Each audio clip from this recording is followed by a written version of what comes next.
हाँ तो प्यारे बच्चों, अब हम जो इनऑर्गेनिक केमिस्ट्री है क्लास 12th हैं उनके जो चैप्टर चल रहा है ठोस के बारे में हमने पढ़ लिया था। ठोस अवस्था, द्रव्य अवस्था और गैस अवस्था क्या है, और क्रिस्टलीय ठोसों का जो प्रकार हैं उनके बारे में भी हमने एक वीडियो में डिस्कस कर लिया था। आज हमारा जो मैटर है वो है ठोस के प्रकार। ठोस के प्रकार, ध्यान रखें इसको टाइप्स ऑफ सॉलिड भी कहा जाता है, टाइप्स ऑफ सॉलिड। तो हम यहां पर कहेंगे ठोस के जो प्रकार हैं, ठोसों को बांटने का मुख्य आधार बिंदु क्या है, तो हम यहां पे कह सकते हैं अवयवी कणों की व्यवस्था।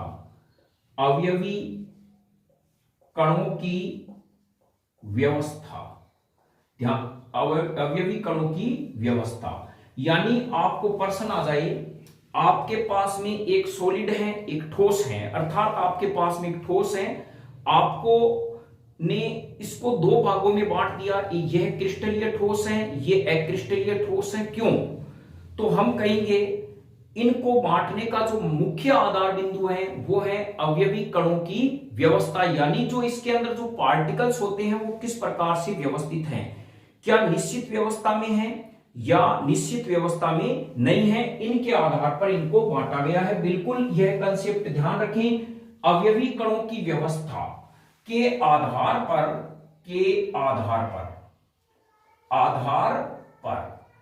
इन्हें दो भागों में बांटा गया है। वो दो भाग कौन से हैं बच्चों, एक तो है क्रिस्टलीय ठोस, क्रिस्टलीय ठोस जिसे हम क्रिस्टेलाइन सॉलिड भी कहते हैं, और एक हमारे पास में आ जाएगा अक्रिस्टलीय ठोस। अक्रिस्टलीय ठोस इसको कहते हैं एमोर्फस सॉलिड। तो यहां आप बिल्कुल कंसेप्ट समझ गए होंगे, ये बहुत छोटा पार्ट है, 3 नंबर का है। ध्यान रखें 3 में से तीनों ही पर्सन 1-1 नंबर के आते हैं इनऑर्गेनिक केमिस्ट्री के अंदर। सबसे पहला तो इसका उदाहरण पूछा जाता है। एक हमारा जो चार्ट है, यानी जो हमारे पास क्रिस्टलीय समुदाय आएगा उसमें से एक पर्सन आएगा, या इसमें से एक जो क्रिस्टल के दोष हैं फ्रेंकल सोट की उनमें से एक पर्सन, या इनमें इकाई कोष्टिका से संबंधित आते हैं अवयवी कणों की व्यवस्था कितनी है, इसकी संकुलन क्षमता कितनी है उनके बारे में, या इकाई कोष्टिका का घनत्व। बस यही इनमें से 10-15 पर्सन है जो महत्वपूर्ण है और हर बार परीक्षा में रिपीट होते हैं। तो यहां पर हम ध्यान रखेंगे क्रिस्टलीय ठोस और अक्रिस्टलीय ठोस, इनको बांटने का जो क्रम है वो है अवयवी कणों की व्यवस्था। अब जानते हैं क्रिस्टलीय ठोस होते क्या है। देखिए प्यारे बच्चों, क्रिस्टलीय ठोस वे ठोस होते हैं, ऐसे ठोस जिसमें अवयवी कण एक त्रिविमीय विन्यास में एक निश्चित व्यवस्था में व्यवस्थित होते हैं। ऐसे ठोस क्या कहलाते हैं, क्रिस्टलीय ठोस कहलाते हैं। आपने प्रेस देखी होगी, हमारी प्रेस जो स्कूल विद्यालय में कराते हैं, सबसे छोटा बच्चा, फिर उसके बीच बड़ा, फिर बाद में बड़ा बड़ा, इस प्रकार क्रम चलता है। लेफ्ट में राइट में किसी भी एंगल से देखें तो एकदम रो और कॉलम में हमें समानता दिखाई देती है, वो कहलाती है क्रिस्टलीय ठोस की व्यवस्था। तो हम कह सकते हैं, अब हम पढ़ते हैं पहले क्रिस्टलीय ठोस, उसके बाद अक्रिस्टलीय ठोस पढ़ेंगे, और उसके बाद में हम इनके अंतर को जानने का प्रयास करेंगे कि आखिर ये होते क्या है। सबसे पहला जो महत्वपूर्ण बिंदु है हमारे पास में है क्रिस्टलीय ठोस। क्रिस्टलीय ठोस, हेडिंग लगाते चले आप, क्रिस्टलीय ठोस। परिभाषा क्या है, ऐसे ठोस जिनमें अवयवी कण निश्चित व्यवस्था में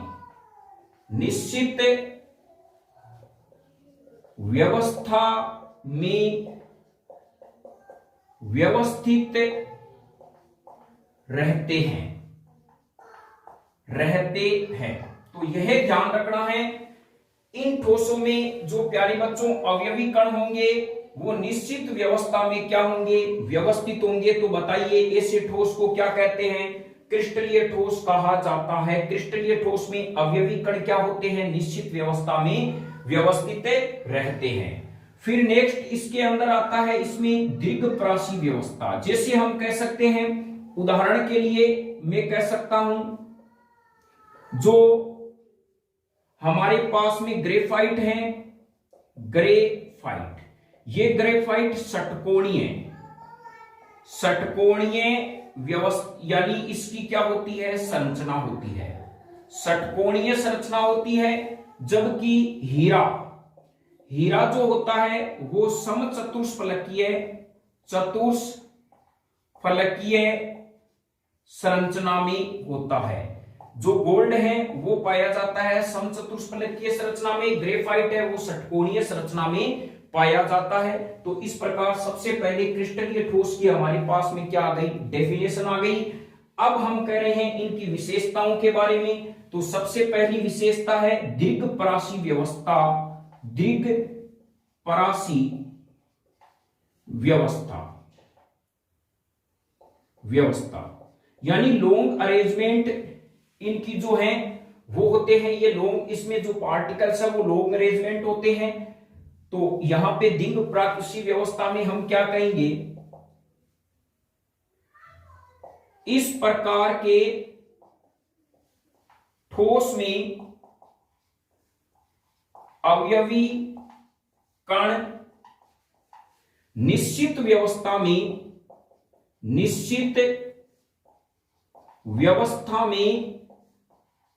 व्यवस्थित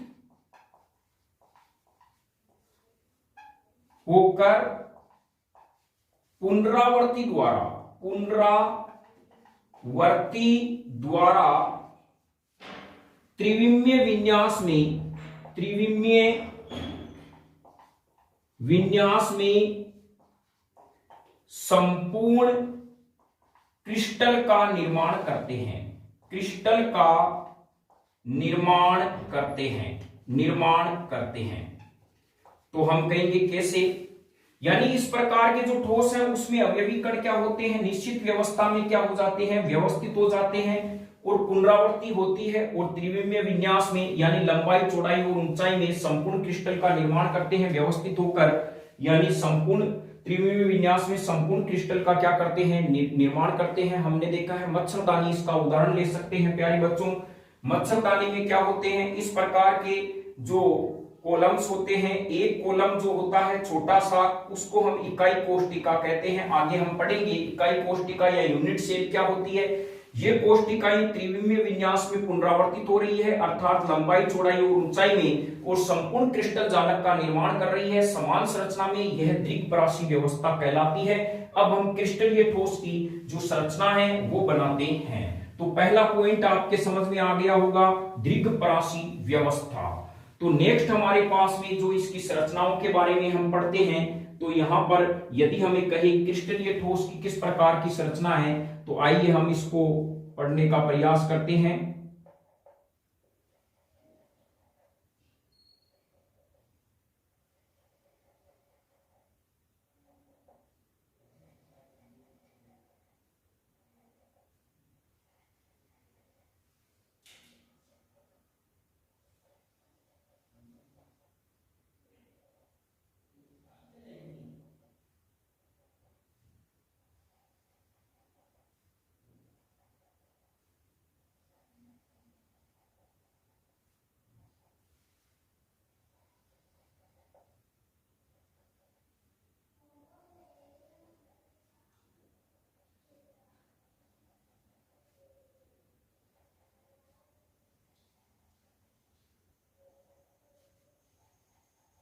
या एक कॉलम इसी प्रकार बना दे। ध्यान रखें थोड़ा सा, बड़ा वाला जो पार्टिकल है वो ऋणायन है, छोटा वाला धनायन होता है।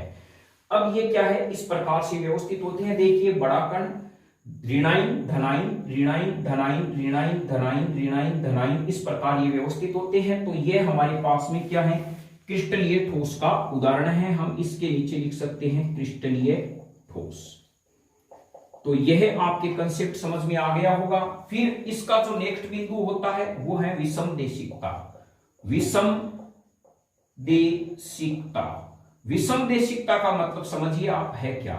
विषम का मतलब होता है यानी इसका अलग जो देशिक का मतलब होता है दिखाई देना, दिखाई देना। विषम का मतलब होता है अलग अलग। अर्थात यदि मैं इस क्रिस्टल जालक में से विषम देशिकता का मतलब समझिए, विषम का मतलब होता है अलग अलग और देशिकता का मतलब होता है दिखाई देना। तो विषम देशिकता कहते किसे हैं? ये मेरे पास में क्रिस्टल जालक है, क्रिस्टलीय ठोस है। जब मैं इसमें से एक वर्णी प्रकाश गुजारूंगा तो इसके मैं इधर की तरफ जाता हूं या मैं इस तरफ जाता हूं, तो मैं कहूंगा जब किसी क्रिस्टल जालक में एक वर्णी प्रकाश गुजारा जाता है तो उनके भौतिक गुणधर्मों का मान क्या होता है? अलग अलग दिशाओं में अलग अलग होता है। इस घटना को विषम देशिकता कहते हैं। ध्यान रखें, विषम देशिकता में एक शब्द यूज करना पड़ेगा प्यारे बच्चों, वो है भौतिक गुणधर्म। और भौतिक गुणधर्म क्या होगा? अलग अलग होगा। कब होगा? जब मैं इसमें से एक वर्णी प्रकाश को गुजारूंगा। अर्थात हमें पता है प्रकाश 7 रंगों का बना हुआ होता है, उसमें से चाहे आप पीला कलर गुजार दो या लाल कलर गुजार दो या नीला गुजार दो। तो यहां पर विषम देशिकता की हम परिभाषा लिख सकते हैं, जब एक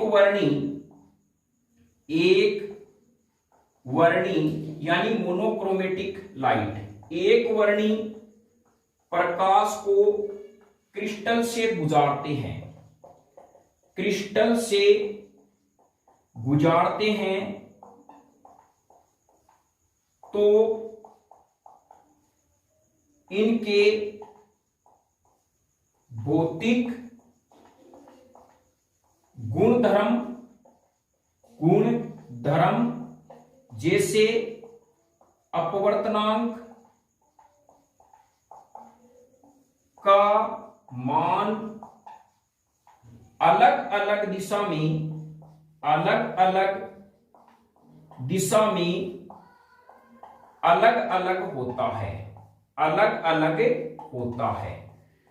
इस घटना को विषम देशिकता कहते हैं। ध्यान रखें, कौन सा प्रकाश गुजारेंगे? एक वर्णी प्रकाश, यानी इसमें से जब मोनोक्रोमेटिक लाइट है वो इसमें से पासेज की जाती है, तो physical properties are different into various direction. अलग अलग दिशाओं में इनके भौतिक गुणधर्मों का मान अलग अलग होता है, इसे विषम देशिकता कहते हैं। और ये क्यों होता है प्यारे बच्चों?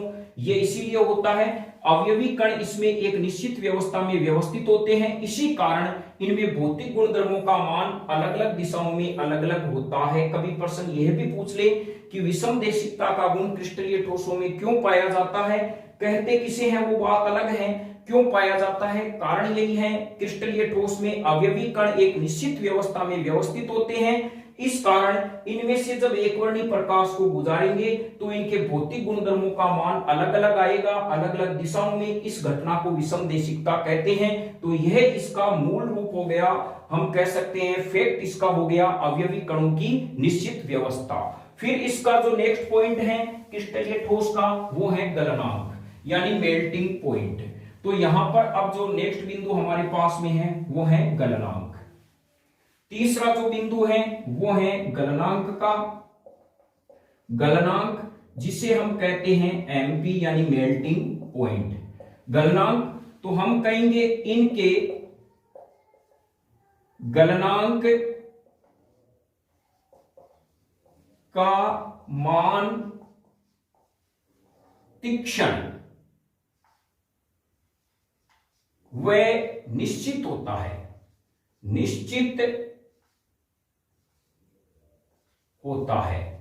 यानी इसके जो गलनांक है प्यारे बच्चों, मेल्टिंग पॉइंट का मान है वो इनका शार्प होता है, यानी मेल्टिंग पॉइंट है इसका शार्प मेल्टिंग पॉइंट पाया जाता है इसके अंदर। इसके गलनांक का मान क्या होता है? तीक्ष्ण व निश्चित होता है। वो क्यों होता है? क्योंकि अवयवी कणों की निश्चित व्यवस्था के कारण होता है। तो यह भी ध्यान रखें, क्रिस्टलीय ठोसों के गलनांक का मान निश्चित व तीक्ष्ण होता है। नेक्स्ट चौथा पॉइंट हमारे पास में आएगा शीतलन वक्र। शीतलन वक्र यानी कूलिंग कर्व इसको कहा जाता है। जो कूलिंग कर्व है, कूलिंग कर्व है, CURV कर्व, इसका शीतलन वक्र प्यारे बच्चों क्या होता है? यानी हम कहीं क्रिस्टलीय ठोस का शीतलन वक्र, शीतलन वक्र जो है वो असतत होता है। नॉन कंटिन्यूस होता है, यानी इसका क्रिस्टलीय ठोसों का जो है कूलिंग कर्व है वो नॉन कंटिन्यूस होता है। किस प्रकार से हमारे पास में कर्व आएगा, ये इस प्रकार से इसका क्या आएगा, कर्व आएगा। तो ये ध्यान रखें, इनका शीतलन वक्र क्या होता है, इस प्रकार से होता है।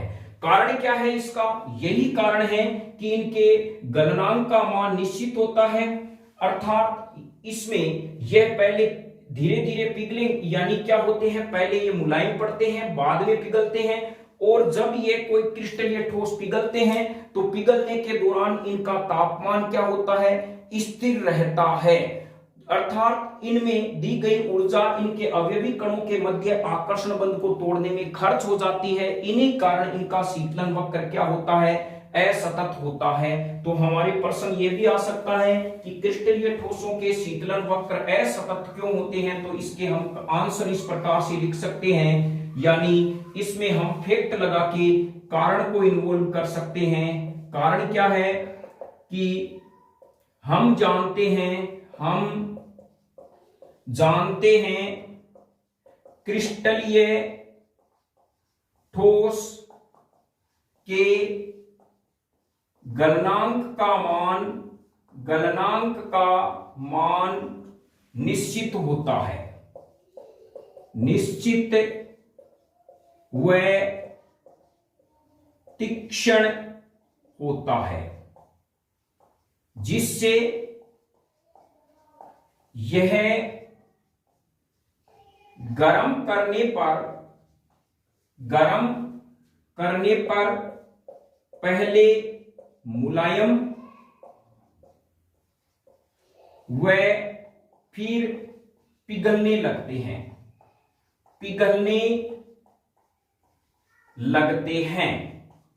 तो ये ध्यान रखें, ये क्रिस्टलीय ठोस पहले मुलायम पड़ेंगे फिर क्या होंगे, पिघलना प्रारंभ कर देंगे, और यहां पर हम कह सकते हैं पिघलने के दौरान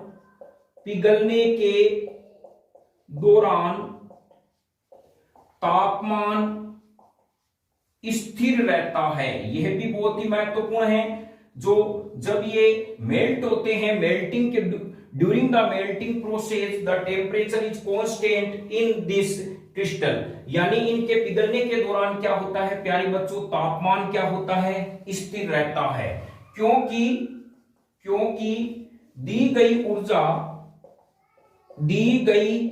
ऊर्जा अवयवी कणों के बीच आकर्षण बंध को तोड़ने में खर्च हो जाती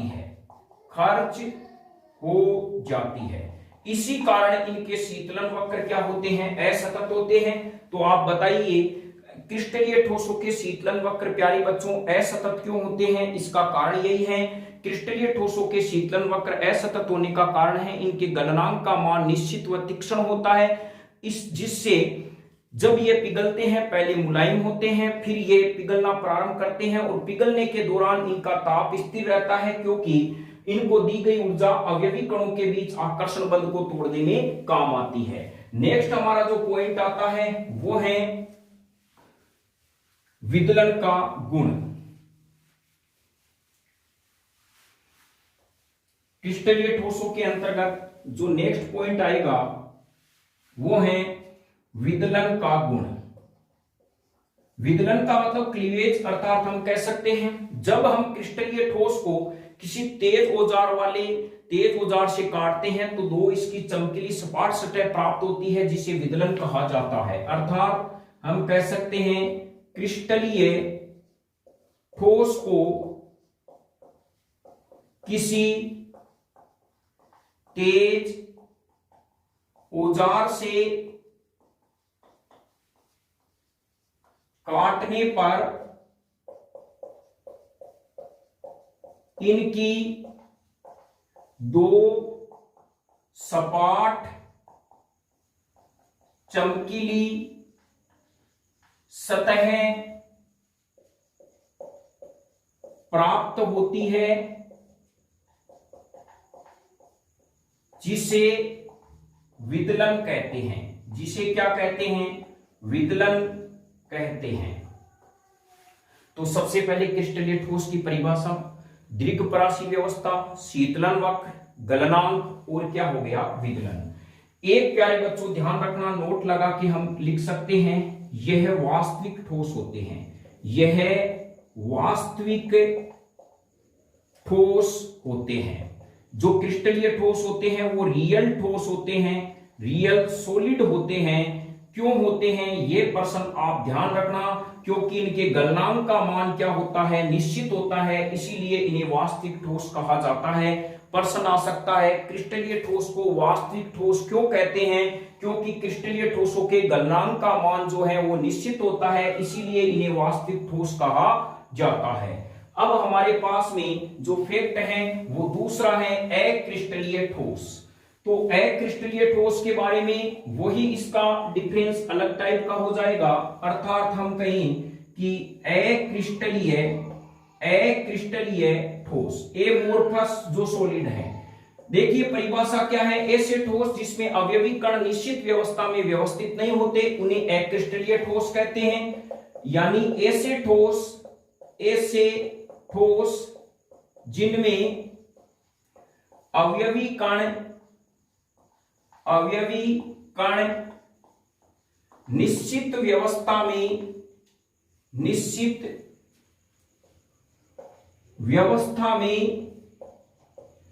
व्यवस्थित नहीं होते तो इन्हें क्या कहा जाता है, अक्रिस्टलीय ठोस कहा जाता है।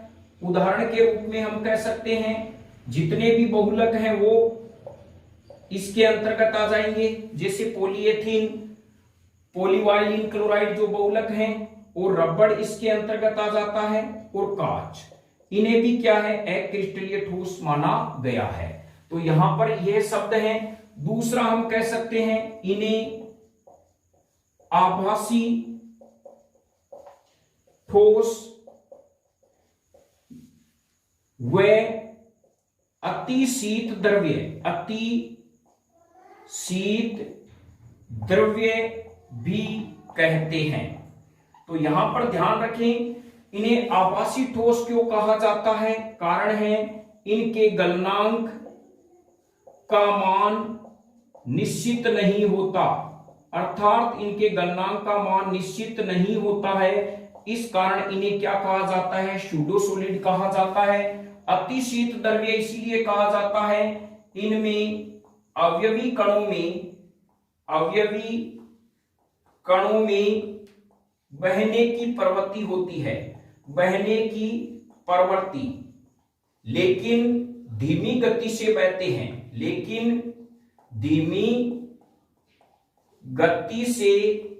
हैं, अतः इन्हें क्या कहा जाता है, अति शीत द्रव्य कहा जाता है। तो ध्यान रखें आभासी ठोस कौन से हैं, सूडो सॉलिड, ये है अक्रिस्टलीय ठोस क्योंकि इसके गलनांक का मान निश्चित नहीं होता, और ये अति शीत द्रव्य भी होते हैं। क्यों कहा जाता है, इनमें अवयवी कणों में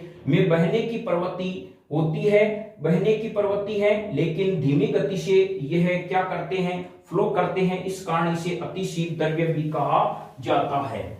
कभी कभी प्रश्न आता है कांच को अति शीत द्रव्य क्यों कहा जाता है, तो ध्यान रखें, हम कह सकते हैं, नोट डाउन भी कर लें, कांच एक अक्रिस्टलीय ठोस है जिनमें अवयवी कणों में बहने की प्रवृत्ति होती है, लेकिन धीमी गति से होती है, इस कारण इसे अति शीत द्रव्य कहते हैं। और बहने की प्रवृत्ति है वो ऊपर से नीचे की ओर होती है, इसी कारण हम देखते हैं सर्दियों में अधिकांश जो कांच, पुराने कांच होते हैं खिड़कियों में लगे हुए, वो ऊपर से पतले और नीचे से मोटे होते हैं। तो यह आंसर इसका हो गया। नेक्स्ट जो पॉइंट है वो हमारे पास में है, इसकी जो संरचना हम बनाई, तो आप किसी भी प्रकार से इसको संरचना में बना सकते हैं, ये है और ये हो गया, ये इस प्रकार से यहां पे।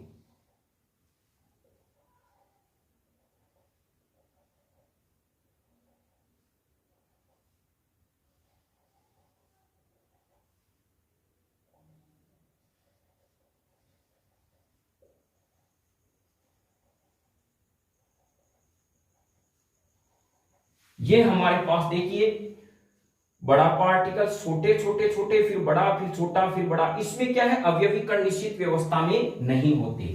फिर इनकी प्यारे बच्चों दूसरी विशेषता है लघु परासी व्यवस्था। लघु परासी व्यवस्था, लघु परासी व्यवस्था यानी शॉर्ट रेंज में ये पाए जाते हैं। इनमें अवयवी कण क्या होते हैं, यदि निश्चित व्यवस्था में होते भी हैं तो कुछ दूरी पर होते हैं, उसके बाद भी यह अपनी निश्चित व्यवस्था खो देते हैं। इस व्यवस्था को लघु परासी व्यवस्था कहा जाता है। फिर इनमें जो पॉइंट आएगा वो आएगा गलनांक का, अर्थात इनके जो गलनांक का मान है वो निश्चित नहीं होता, निश्चित नहीं होता। इस कारण इन्हें आभासी ठोस भी कहा जाता है, नहीं होता है, इस कारण इन्हें आभासी ठोस कहते हैं। तो एक ही शब्दों में क्रिस्टलीय ठोस को वास्तविक ठोस इसलिए कहा जाता है, इनके गलनांक का मान निश्चित होता है।